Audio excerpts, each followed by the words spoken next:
Buenas ¿Qué tal, tardes. amigo Armando? Muy buenas tardes. Buenas tardes a toda la audiencia televisiva.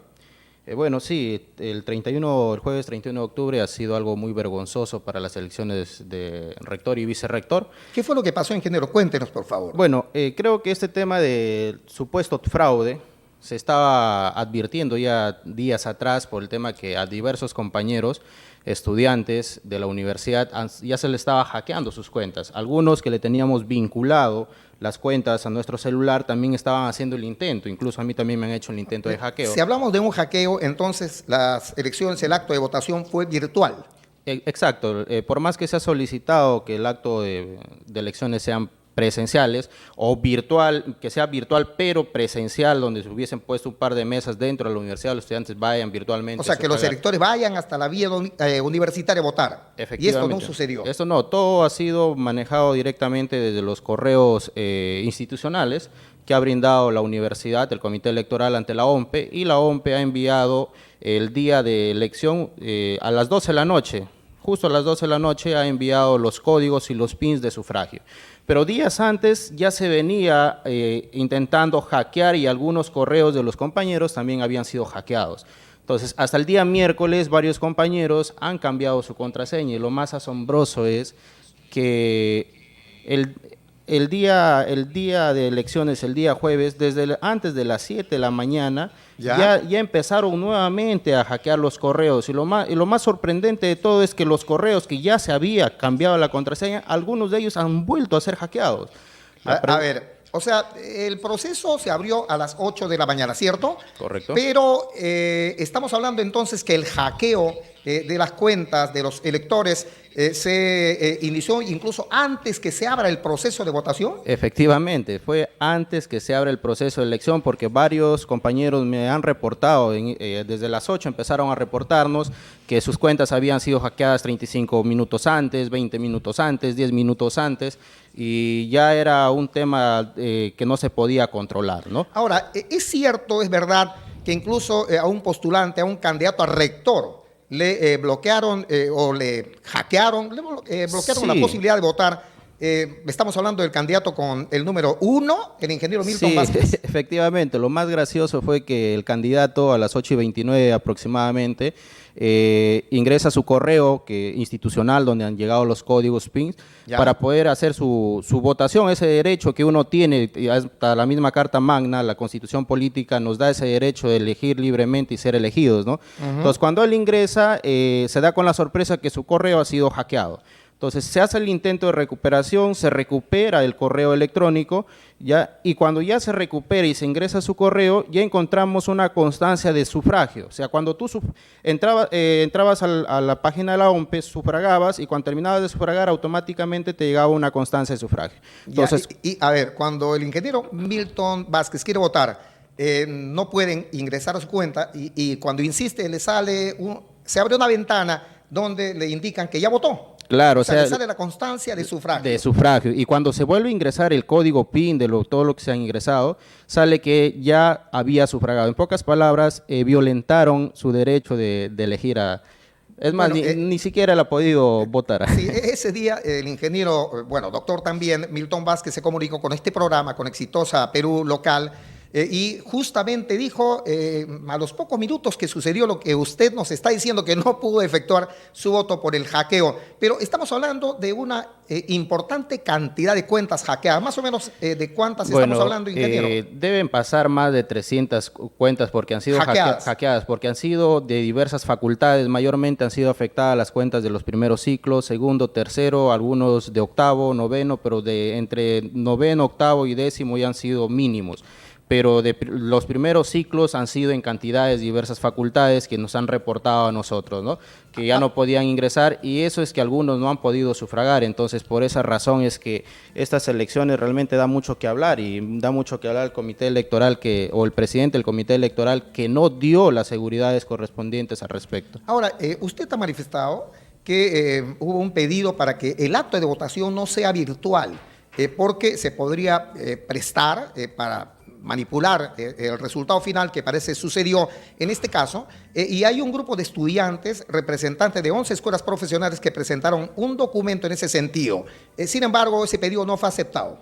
Efectivamente, no, el presidente del comité electoral ha dicho que se ha enviado documentos demasiado extemporáneos y que no se podía de acuerdo al artículo, la regla, el versículo tal, pero es algo ilógico, ¿no? Cuando haces una resolución tienes hasta un año para que puedas modificarlo, y ellos mismos en asamblea universitaria anterior, hace poco tiempo más, también en pleno proceso electoral, han modificado algunos artículos, han modificado hasta el mismo reglamento, al cronograma de elecciones en el mismo día, o sea… Sí, justamente sobre eso. Si fuera cierto entonces que el pedido fue extemporáneo, ¿cómo se modificó el día de la votación del 25 al 31 de octubre? Ya, mire, justamente esa modificación lo hace en el mes de septiembre el presidente del comité electoral con todo su equipo. Pero antes de que se dé las elecciones, en el mismo plazo, en septiembre, ¿Ya? se ha enviado documentos, otras listas han enviado los documentos que tenemos, las evidencias, nos han enviado porque se va a presentar las denuncias correspondientes, en la cual se solicita con tiempo para que hagan esas modificaciones y ellos mencionan que no se puede hacer nada por tiempo demasiado Ahora, extemporáneo. bueno, si tenemos entonces que más o menos 300 cuentas fueron bloqueadas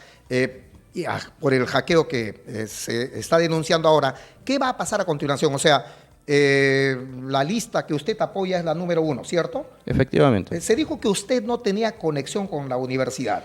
Eh, ¿Es usted alumno de Ya, posgrado de la universidad? ¿Cuál es su conexión? justamente, hasta donde tengo conocimiento, me iban a poner una denuncia porque supuestamente yo no soy estudiante de la universidad. Dejo en claro, yo soy estudiante de posgrado. ¿Usted qué es ingeniero? Soy ya egresado de la Facultad de Ingeniería Agroindustrial, estoy Ya. llevando el tercer ciclo de la maestría en Ciencias Agroindustriales de posgrado, y en estas elecciones sufragan tanto estudiantes de pregrado y posgrado. Y es más, amigo Armando, no todos los estudiantes de posgrado se les ha incluido. Se les ha incluido mayormente casi a todos los que están en tercer y cuarto ciclo por terminar. Y es más, yo tengo acá también un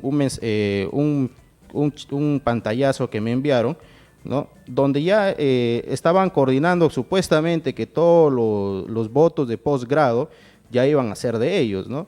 No voy a mencionar nombres, pero acá menciona, por ejemplo… Cuando hablamos de ello, se refiere a una lista en específico. Efectivamente, ¿no? Acá dice, vamos, PAC, sigamos sumando, tiene que ser en primera vuelta. Los votos de posgrado deben ser tuyos.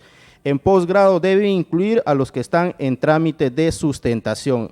Hay una compañera de posgrado que también va a presentar su denuncia ante el comité electoral porque ella siendo estudiante y un grupo de estudiantes de posgrado siendo estudiantes no han sido incorporados en la lista para estas elecciones. Ahora, la lista número 1, tengo entendido que lidera el doctor Milton Vázquez, va a llevar no solo el tema al nivel administrativo, sino también al Poder Judicial. Claro, sí, justamente nosotros vamos a llevar la vía penal, esto de acá, la vía judicial.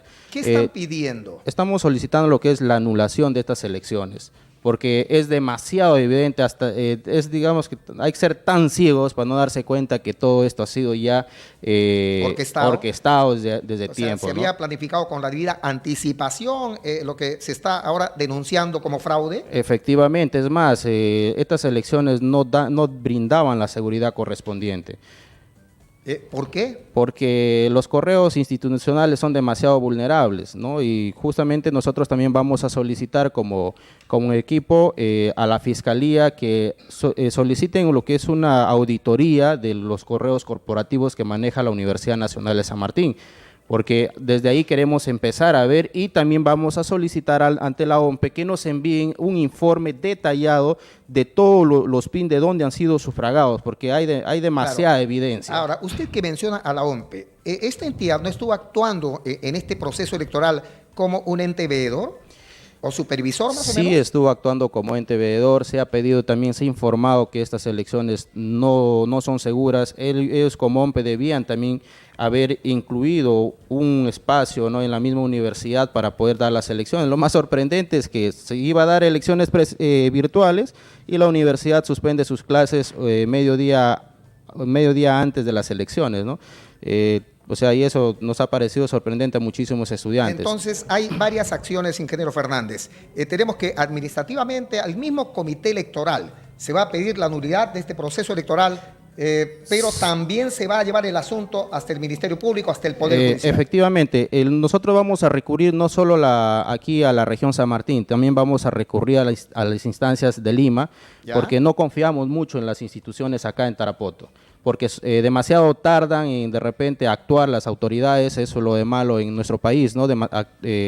Actúan demasiado tarde. Y el comité electoral debería realmente invalidar estas elecciones porque hay demasiadas pruebas evidentes, ¿no?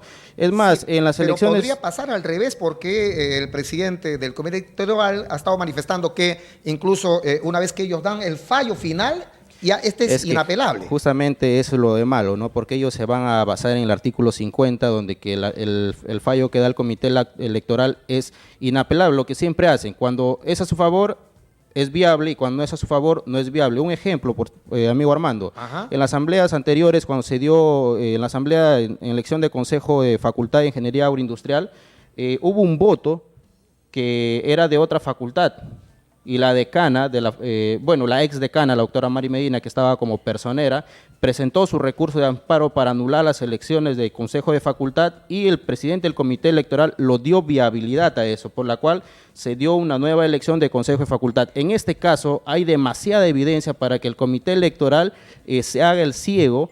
Y bueno, a mí realmente como estudiante no me da mucha confianza ni el mismo presidente del comité electoral por diversos actos en procesos que están, ¿no? Está siendo investigado por la Contraloría, por el tema de los ascensos, entre otros casos. Muy bien, le agradezco por haber estado con nosotros, el tiempo nos ha ganado, ingeniero. ¿Sí? Muchísimas Muchas gracias. ¿Ah? Buenas tardes.